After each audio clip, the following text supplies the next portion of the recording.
Assalamualaikum warahmatullahi wabarakatuh. Kami dari kelompok 8 ingin memaparkan hasil diskusi kami mengenai proyek pengembangan unit usaha dan optimalisasi pemasaran digital usaha Daisikos menggunakan metode CPM. Next slide.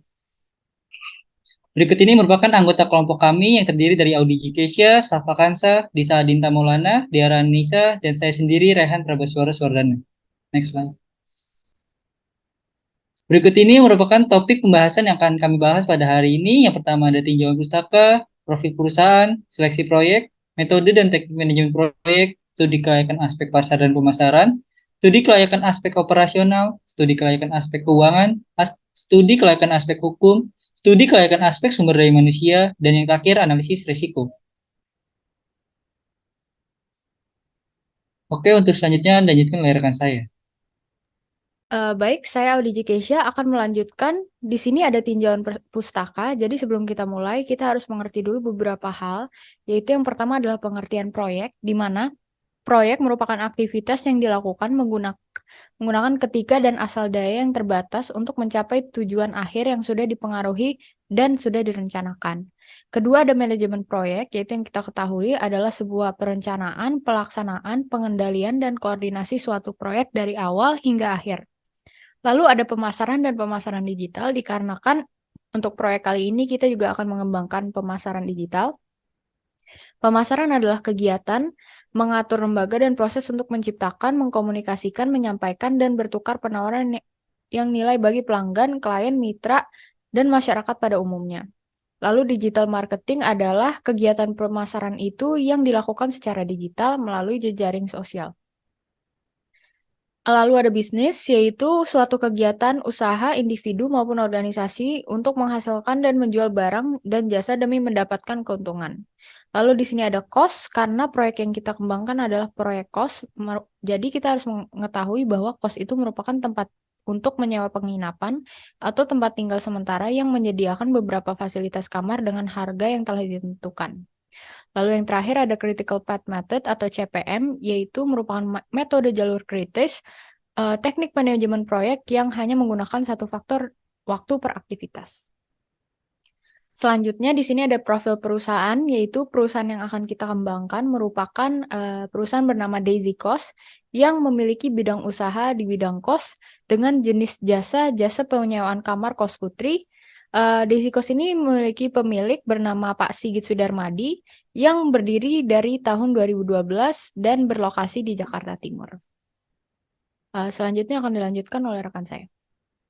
Baik, berikut ini merupakan metode atau metode payback period yang dimana untuk menggunakan kriteria penilaian investasi. Jadi di sini diketahui bahwa arus kas dari tiap tahun yang didapati dari usaha ini atau proyek ini, yang pertama pada tahun nol atau investasi sebesar 210.554.000, tahun pertama 109.002.600 rupiah, yang tahun tahun kedua 111.752.600 rupiah, tahun ketiga 100.14.502.600 rupiah, tahun keempat 100.17.252.600 rupiah, tahun kelima 100.020.026 rupiah. Payback period didapatkan 38 tahun. Next slide.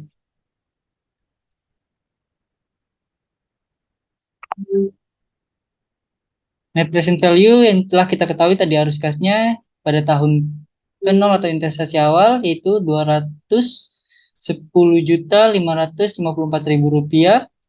Yang tahun pertama yaitu 97.323.750 rupiah. Tahun kedua 89.088.488 rupiah. Yang tahun ketiga 81 juta rupiah. Tahun keempat 74 juta rupiah, tahun kelima 68 juta rupiah, sehingga NPV 199 juta rupiah. Next slide. Ini merupakan internal rate of return sama seperti payback period tadi rumusnya, tapi berbeda yang dimana menggunakan arus kas yang dikurangi dari tahun-tahun selanjutnya. yang didapati hasilnya IRR sebesar 45%. Next slide. Berikut ini merupakan return on investment pada proyek ini, yaitu total penjualannya sebesar 572 juta rupiah, investasi awalnya 210 juta rupiah, sehingga menghasilkan ROI sebesar 169%. Next slide. Nah, ini merupakan hasil akhir dari seleksi kriteria penilaian investasi proyek kami. Yang pertama ada payback rate sebesar 38 tahun, net present value sebesar 199 juta, lalu internal rate of return 45%, lalu return on investment sebesar 169%. Maka hasil dari keempat kriteria penilaian investasi ini yaitu positif. Selanjutnya akan dilanjutkan oleh rekan saya. Baik, saya akan melanjutkan metode dan teknik manajemen proyek. Di sini dalam manajemen proyek terdapat metode dan teknik yang digunakan untuk mengantisipasi jika kondisi proyek terjadi hambatan sehingga lebih lama maupun terdapat faktor lain dikarenakan suatu faktor misalnya force majeure. Lalu metode yang digunakan di sini adalah metode CPM atau Critical Path Method, yaitu metode jalur kritis. Di sini merupakan urutan pekerjaan kegiatan proyek pembangunan. Dikarenakan kita mengembangkan bangunan kos dan juga mengembangkan pemasaran digital, maka kita membagi urutannya menjadi dua. Yang ini adalah untuk pembangunannya, di mana ada kejadian dari A hingga kejadian T, yaitu dari riset hingga evaluasi bangunan yang sudah dibangun. Berikut adalah activity on note, kegiatan proyek pembangunan. Di sini kita bisa lihat bahwa jalur kritis dari kegiatan proyek pembangunan ini memakan waktu selama 114 hari atau sekitar 4 bulan untuk proyek pembangunannya. Kemudian di sini ada durasi kegiatan proyek pembangunan, bisa dilihat dari secara detail terhadap kegiatan apa saja yang dilakukan dan durasinya. Di mana durasi yang paling lama bisa kita lihat adalah pembangunan struktur utama. Kemudian ini adalah urutan pekerjaan kegiatan proyek pemasaran digital. Di sini ada kejadian dari A hingga O, mulai dari riset pemasaran hingga evaluasi hasil dari pemasaran digital yang telah dilakukan. Kemudian ini adalah activity on note, kegiatan proyek pemasaran, di mana bisa kita lihat di sini jalur kritisnya itu memakan waktu selama 77 hari atau sekitar 2 sampai 3 bulan. Dan ini adalah durasi kegiatan proyek pemasarannya, di mana yang paling lama di sini adalah pembuatan ekuitas merek atau branding selama 21 hari dikarenakan membutuhkan perizinan yang banyak. Baik, selanjutnya akan dilanjutkan oleh rekan saya. Baik, selanjutnya sebelumnya saya Safa Kansa, saya akan menjelaskan aspek pasar dan pemasaran. Next. Yang pertama ada analisis 4P, yang pertama ada produk. Produk yang ditawarkan oleh DC Coast adalah kamar dengan ukuran 4x4 meter persegi. Setiap kamar dilengkapi dengan kasur ukuran 90x20 cm persegi, AC, lemari pakaian, bantal dan guling, spray, cermin dinding, rak sepatu dan pakaian, jemuran handuk dan pakaian, kamar mandi dalam dengan kloset duduk, shower dan wastafel, wifi, serta tempat parkir. Selanjutnya ada price. Saat menentukan harga sewa, ada beberapa faktor yang perlu dipertimbangkan seperti harga yang ditawarkan oleh pesaing, lokasi tempat sewa, dan fasilitas yang disediakan. Oleh karena itu, DC Coast menetapkan harga yang cukup terjangkau di kawasan Durensawit dan fasilitas yang sangat lengkap, yaitu seharga Rp2.750.000 per bulan. Selanjutnya ada place. Lokasi DC Coast terletak di Jalan Delima 1, strip 1C nomor 151 RT1 RW 3 Kelurahan Malakasari, Kecamatan Durensawit, Jakarta Timur. Lokasi ini dekat dengan perguruan tinggi, perkantoran, serta dekat dengan transportasi umum. Next. Selanjutnya ada promotion, Daisy Cost menggunakan strategi promosi yang dikenal sebagai marketing communication mix dalam upaya mempromosikan produknya. Daisy Cost melakukan beberapa langkah termasuk iklan, promosi penjualan, pemasaran online, dan pemasaran melalui referensi dari mulut ke mulut. Namun demikian, terdapat beberapa permasalahan yang belum ditangani dan menjadi tantangan dalam menghadapi persaingan yang semakin ketat. Antara lain, yang pertama, belum mengembangkan pemasaran secara digital sehingga kesempatan untuk menyampaikan informasi kepada calon konsumen menjadi kurang optimal. Oleh karena ini, perlu untuk yang pertama, menggunakan media sosial seperti Instagram dengan memanfaatkan fitur tools dan ads di Instagram di mana bisnis dapat memasarkan produknya dengan jangkauan luas, mudah digunakan untuk pemula berdasarkan segmentasi yang ditentukan dan murah. Selanjutnya ada memanfaatkan website properti seperti Mamikos. Mamikos merupakan sebuah aplikasi khusus yang menyediakan informasi tentang lokasi dan ketersediaan kamar kos di seluruh wilayah Indonesia. Dengan membuat akun di aplikasi ini, konsumen dapat mengakses semua iklan kos yang terdapat di aplikasi tersebut. Selanjutnya belum adanya branding usaha di si kos. Oleh karena itu, untuk meningkatkan persepsi brand pada konsumen dan meningkatkan kredibilitas pada platform Instagram, perlu untuk membuat logo, sosial media konten seperti feeds Instagram yang estetik dan menarik, visi dan misi, serta tagline untuk Daisy Cost. Next. Selanjutnya ada analisis SWOT. Yang pertama ada strength. Lokasi strategis di kawasan Jakarta Timur yang dekat dengan pusat perkantoran, pusat pendidikan dan transportasi umum, fasilitas yang lengkap, manajemen yang efisien dan responsif terhadap kebutuhan penyewa, reputasi yang baik dengan testimoni positif dari penyewa sebelumnya. Selanjutnya ada weakness. Keterbatasan ruang atau jumlah kamar yang tersedia sehingga terbatasnya kapasitas kos-kosan untuk menampung lebih banyak penyewa. Kurangnya kehadiran pemasaran online yang kuat untuk memperluas jangkauan dan meningkatkan visibilitas kos-kosan. Opportunities, permintaan yang tinggi untuk hunian bagi mahasiswa dan pekerja di kawasan Jakarta Timur. Potensi kemitraan dengan perguruan tinggi untuk menjadi penyedia hunian resmi bagi mahasiswi. Peluang untuk meningkatkan pemasaran online melalui media sosial, situs web, atau platform properti daring. Yang terakhir ada threats, persaingan dari kos-kosan sekitar yang menawarkan harga sewa yang lebih rendah atau fasilitas yang lebih baik. Yang kedua ada fluktuasi harga sewa properti dan biaya operasional yang dapat mempengaruhi profitabilitas bisnis. Yang terakhir ada perubahan kebijakan pemerintah terkait perizinan properti atau pengaturan kos-kosan. Next. Selanjutnya ada analisis STP. Yang pertama ada segmentation. Segmentasi pasar Daisy Cost mencakup mahasiswa yang sedang kuliah atau mahasiswa baru yang membutuhkan tempat tinggal dekat dengan kampus dan juga pekerja yang mencari akomodasi terjangkau dan nyaman di kawasan sekitar Jakarta Timur. Target pasar dari Daisy Cost adalah mahasiswa UHAMKA di Fakultas Farmasi dan juga para pekerja di Rumah Sakit Islam Jakarta Pondokopi. Yang terakhir ada positioning. Yang pertama itu fasilitas yang lengkap. Menekankan fasilitas lengkap yang ditawarkan agar memberikan kenyamanan dan kemudahan bagi mahasiswi dan pekerja yang membutuhkan tempat tinggal yang baik.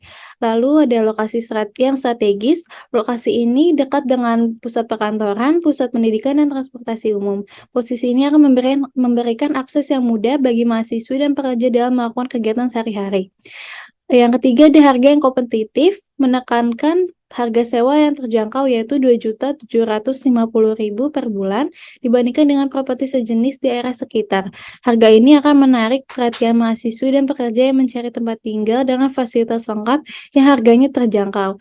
Yang terakhir ada lingkungan yang aman dan nyaman, memperhatikan keamanan dan kenyamanan bagi para penyewa dengan mengutamakan kebersihan, keamanan, dan ketertiban. Hal ini akan memberikan rasa aman dan nyaman bagi mahasiswi dan pekerja selama tinggal di Daisy Cost. Next. Untuk selanjutnya akan dijelaskan oleh rekan saya. Baik, saya Rehan Prabaswara Swardana. Di sini ingin menjelaskan mengenai sumber modal dari proyek kami. Di sini terdapat dua sumber biaya yang dibutuhkan, yaitu biaya pembangunan kos sebesar Rp341.304.000. Lalu biaya pemasaran digital sebesar Rp8.500.000. Maka total biaya bangun kos dan pemasaran digital dari proyek kami sebesar Rp349.800.004. Next. Nah, berikut ini merupakan peralatan atau hal-hal apa saja yang dibutuhkan dari biaya pembangunan kos. Ada bangunan, kasur, bantal dan guling, spray, cermin dinding, rak sepatu, rak pakaian, AC, kloset duduk, dan semprotan shower, serta lain-lainnya. Next.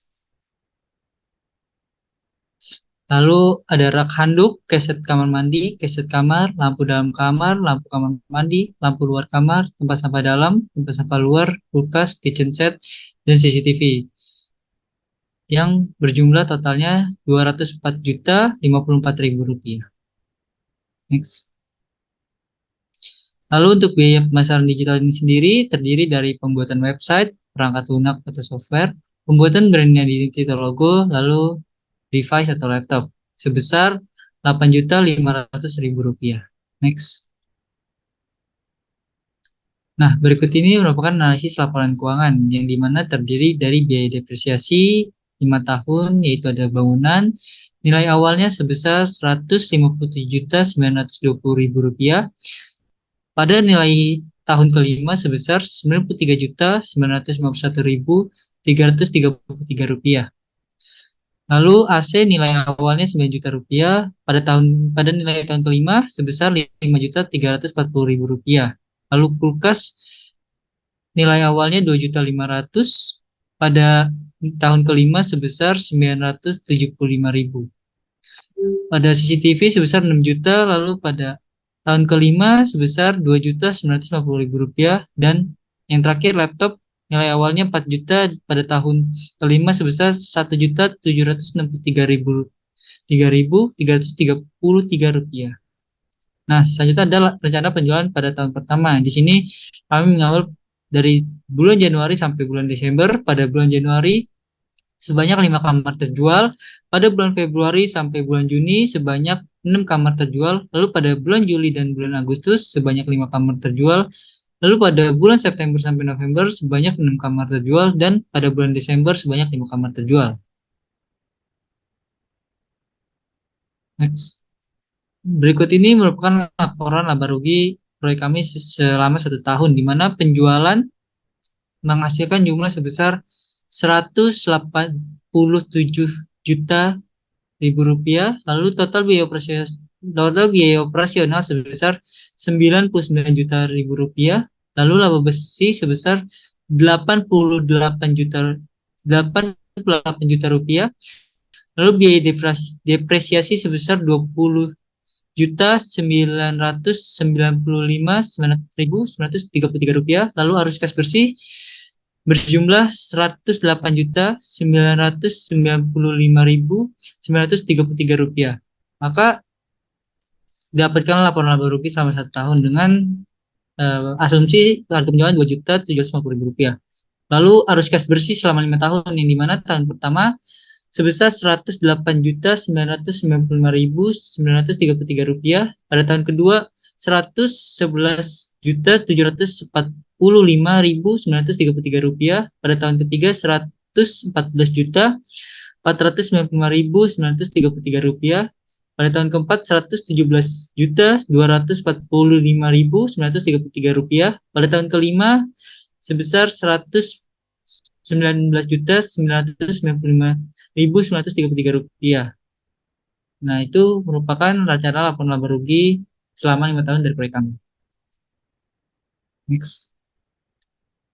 Selanjutnya akan dilanjutkan oleh rekan saya.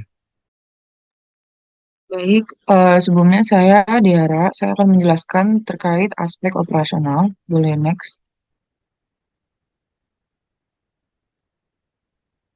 Oke, selanjutnya di sini terdapat aspek operasi dari DC Kos, yaitu lokasinya DC Kos ini di Jalan Delima nomor 11C nomor 151, RT 1 RW 3 Kelurahan Malakasari, Kecamatan Duriansawit, Jakarta Timur. Dan untuk fasilitas yang ada di DC Kos ini yaitu ada kasur ukuran 90 x 200 cm, lalu ada AC, lemari pakaian, bantal dan guling, spray, cermin dinding, rak sepatu dan pakaian, jemuran handuk dan pakaian. Lalu juga terdapat kamar mandi dalam yang dilengkapi dengan kloset duduk, shower, and wastafel. Lalu juga ada dapur dan kulkas bersama. Boleh next. Selanjutnya di sini terdapat layout kamar kos dari Desikos. Di sini untuk total keseluruhan luas rumah itu yaitu 84 meter persegi dan di sini terdapat tiga, tiga kamar untuk di lantai yang bawah dengan luas masing-masing kamar yaitu 13,16 meter persegi dan untuk luas kamar mandi yaitu 2,44 meter persegi. Boleh next. Selanjutnya di sini terdapat lantai satu, yaitu sama ya ukurannya untuk kamar itu sebesar 13,16 meter persegi dan terdapat kamar mandi 2,44 dan terdapat tiga kamar dengan luas bangunan yaitu sebesar 157,92 meter persegi. Selanjutnya terdapat dina lantai 2 dengan luas bangunannya juga sebesar 157,92 meter persegi. Di sini juga terdapat tiga kamar dan untuk halaman kos itu luasnya sebesar 28,77 meter persegi. Next. Selanjutnya di sini terdapat tampak halaman kos. Di sini juga ada tangga dan dapur. Boleh next. Di sini terdapat tampak lantai satu. Ini tampak dari luar juga dan ada beberapa kamar kos yaitu terdapat tiga kamar. Yaitu selanjutnya terdapat tampak dapur. Tampak dapur itu ada tangga dan di bawahnya terdapat dapur. Boleh next. Selanjutnya terdapat tampak lantai 2. Di sini terdapat tiga kamar juga dan ada teras bersama. Dan di sini terdapat tampak tempat jemuran lantai 2. Untuk jemuran di sini yaitu untuk bersama juga dan terdapat teras. Dan selanjutnya terdapat tampak kamar dari samping. Untuk di si kos ini juga udah disediakan furnitur yaitu ada kasur, AC, lalu ada toilet dalam dan eh, untuk ruangannya juga furniturnya juga bagus. Selanjutnya next.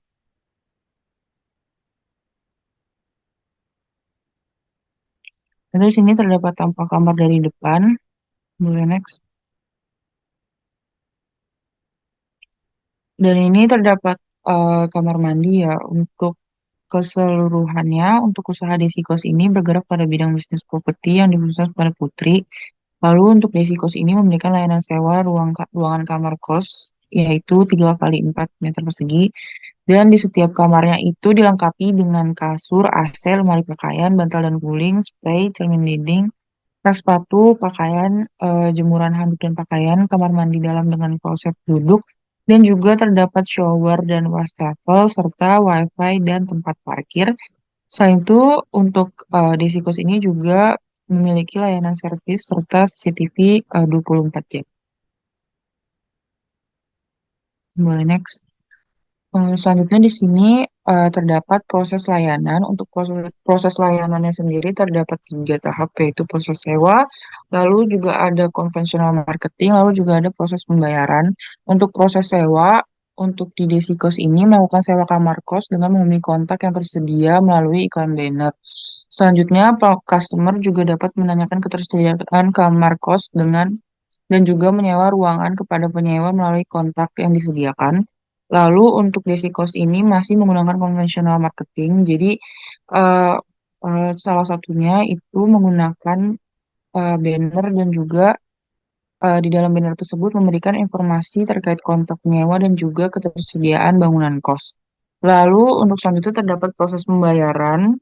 Desikos ini melakukan peraturan sistem pembayaran minimal 1 bulan sekali dan juga dapat dilakukan transfer kepada pihak penyewa maupun bayar di tempat. Boleh next. Selanjutnya terdapat kaitan aspek operasional dengan pemasaran digital. Di sini terdapat tiga kaitannya, yaitu ada sumber daya, platform online, dan juga informasi online. Untuk sumber daya, Desikos ini dapat melakukan ke depannya itu untuk melakukan pelatihan terkait pemasaran digital. Dan selanjutnya itu terdapat platform online, jadi Disikos bisa melakukan pemanfaatan dari adanya platform online ini. Jadi bisa melalui situs web, aplikasi media sosial, platform pemasaran properti lainnya, dan juga dengan memanfaatkannya ini nanti akan pemilik kos dapat memperluas jangkauan pasar. Selanjutnya terdapat informasi online. Jadi untuk informasi online ini nantinya Desikos dapat menyediakan informasi secara lengkap tentang kos-kosan secara online. Jadi bisa mencakupi deskripsi ruangan, fasilitas yang tersedia, lalu ada foto, kebijakan penyewaan, dan juga bisa menyantumkan harga. Next. Selanjutnya ada aspek hukum, boleh di next. Dikarenakan proyek ini merupakan proyek bangunan atau kos-kosan, tentunya terdapat aspek-aspek hukum yang harus diterapkan oleh pemiliknya. Nah, yang pertama ini ada aspek hukum terkait pemasaran digital pada perdagangan. Undang-Undang Perdagangan yang mengatur seluruh hal terkait transaksi baik online maupun offline itu terdapat pada pasal 65 Undang-Undang Nomor 7 Tahun 2014 yang berbunyi yang pertama, setiap pelaku usaha yang memperdagangkan barang ataupun jasa dengan menggunakan sistem elektronik wajib menyediakan informasi secara lengkap. Lalu yang kedua, setiap pelaku usaha dilarang memperdagangkan barang ataupun jasa dengan menggunakan sistem elektronik yang tidak sesuai dengan data informasi. Lalu yang ketiga, penggunaan sistem elektronik sebagaimana dimaksud pada ayat 1 wajib memenuhi ketentuan yang diatur dalam Undang-Undang Informasi dan Transaksi Elektronik. Lalu yang keempat, setiap pelaku usaha yang memperdagangkan barang ataupun jasa dengan menggunakan sistem elektronik yang tidak menyediakan data atau informasi secara lengkap dan benar sebagaimana pada ayat 1 akan dikenakan sanksi administratif berupa pencabutan izin. Jadi pasal ini merupakan ringkasan dari pasal 65. Lalu yang kedua ada aspek hukum terkait hak merek. Yang Undang-Undang Nomor 15 Tahun 2001 yaitu merek adalah suatu tanda yang berupa gambar, nama, kata, huruf, angka, susunan warna, atau kombinasi dari unsur-unsur tersebut yang memiliki daya pembeda dan digunakan dalam kegiatan perdagangan barang dan jasa. Jadi hak atas merek ini merupakan hak khusus yang dibuat oleh negara kepada pemilik merek yang terdaftar dalam daftar umum merek untuk jangka waktu tertentu dengan menggunakan merek sendiri atau memberikan izin kepada pihak lain yang ingin menggunakannya. Lalu yang terakhir ada aspek hukum terkait hak kepemilikan bangunan. Nah, untuk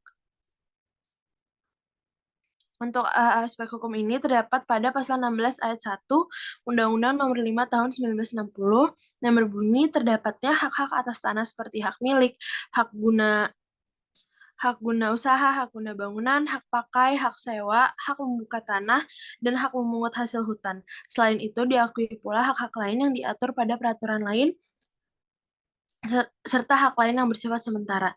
Jadi hak milik ini merupakan hak untuk melakukan atau menggunakan bidang tanah yang bersangkutan untuk kepentingan apapun. Lalu hak guna bangunan ini merupakan hak untuk mendirikan dan memiliki bangunan-bangunan atas tanah yang bukan miliknya sendiri untuk jangka waktu paling lama 30 tahun dan dapat diperpanjang paling lama yaitu 20 tahun. Boleh di next. Lalu selanjutnya ada aspek sumber daya manusia. Next. Jadi yang pertama ini ada tim manajemen. Nah, tim manajemen dari proyek usaha Desikos ini terdiri dari yang pertama ada manajer, yaitu seseorang yang memiliki pengalaman dalam bidang manajerial seperti pemasaran, pengelolaan SDM, keuangan bisnis, proses produksi, dan mengelola bisnis kos-kosan.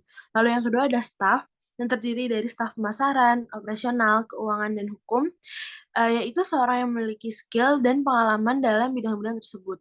Nah, ini berikut merupakan struktur organisasi dari proyek usaha Desikos. Boleh di next. Selanjutnya ada penilaian kinerja. Dalam pembuatan suatu proyek dibutuhkan penilaian kinerja terhadap setiap unit yang bertanggung jawab melaksanakan tugasnya. Nah, penilaian kinerja ini diharapkan mampu menjadi bahan penilaian dan evaluasi yang konkret bagi seorang manajer dalam menganalisis kerja tiap unit.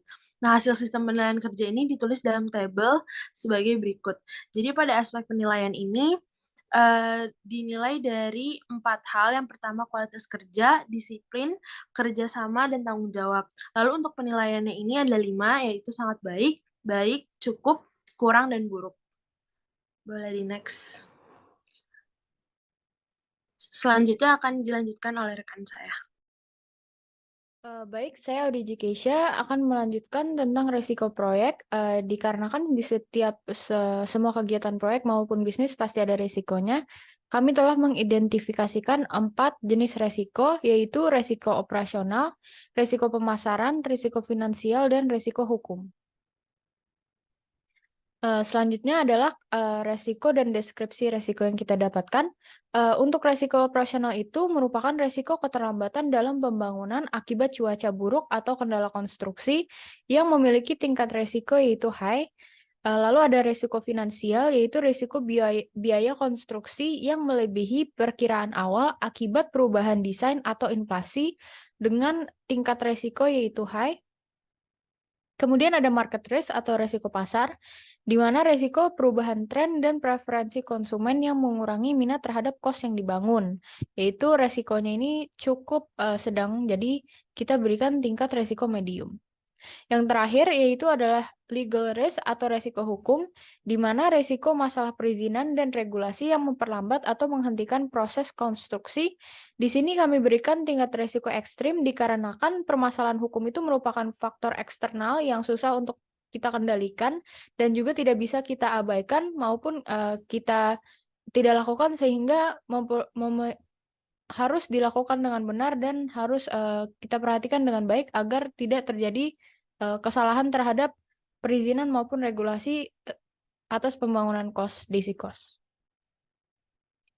Baik, sekian presentasi dari kelompok kami. Untuk kurang lebihnya mohon maaf dan terima kasih atas perhatiannya. Wassalamualaikum warahmatullahi wabarakatuh.